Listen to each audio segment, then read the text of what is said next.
ఎప్పటికైనా న్యాయం ధర్మం గెలుస్తుందని బీఆర్ఎస్ ఎమ్మెల్సీ కల్వకుంట్ల కవిత అన్నారు. హైదరాబాద్ బంజారాహిల్స్లోని తన నివాసానికి చేరుకున్న కవితకు పార్టీ శ్రేణులు ఘన స్వాగతం పలికాయి. ఈ సందర్భంగా కవిత మీడియాతో మాట్లాడారు. న్యాయబద్ధమైన పోరాటం ఎప్పటికైనా విజయం సాధిస్తుంది. నేను ఎలాంటి తప్పు చేయలేదు కాబట్టి ఖచ్చితంగా ఒకరోజు న్యాయం గెలుస్తుంది. నిజం నిలకడ మీద తెలుస్తుందని తెలంగాణ ప్రజలకు తెలియజేస్తున్నా.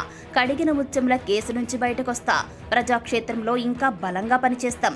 నిజం కోసం పోరాటం చేస్తూనే ఉంటా అని కవిత అన్నారు. ఎమ్మెల్సీ కవిత ఢిల్లీ నుంచి ప్రత్యేక విమానంలో బుధవారం మధ్యాహ్నం హైదరాబాద్ చేరుకున్న సంగతి తెలిసిందే. కవిత వెంట కేటీఆర్, హరీష్ రావు కుటుంబ సభ్యులున్నారు. ఢిల్లీ మద్యం విధానం కేసులో 5.5 నెలలుగా తిహార్ జైల్లో ఉన్న ఆమె మంగళవారం బెయిల్ మీద విడుదలయ్యారు. 5 నెలల తర్వాత హైదరాబాద్ చేరుకున్న కవితకు పార్టీ శ్రేణులు ఘన స్వాగతం పలికాయి. విమానాశ్రయం వద్ద అందరికీ అభివాదం చేసిన కవిత పిడికిలి బిగించి పోరాటాన్ని కొనసాగిస్తానంటూ సంకేతాలిచ్చారు. జై తెలంగాణ అని నినాదించారు. అనంతరం భారీ వాహన శ్రేణితో ర్యాలీగా బంజారాహిల్స్లోని తన నివాసానికి చేరుకున్నారు ఎమ్మెల్సీ కవిత.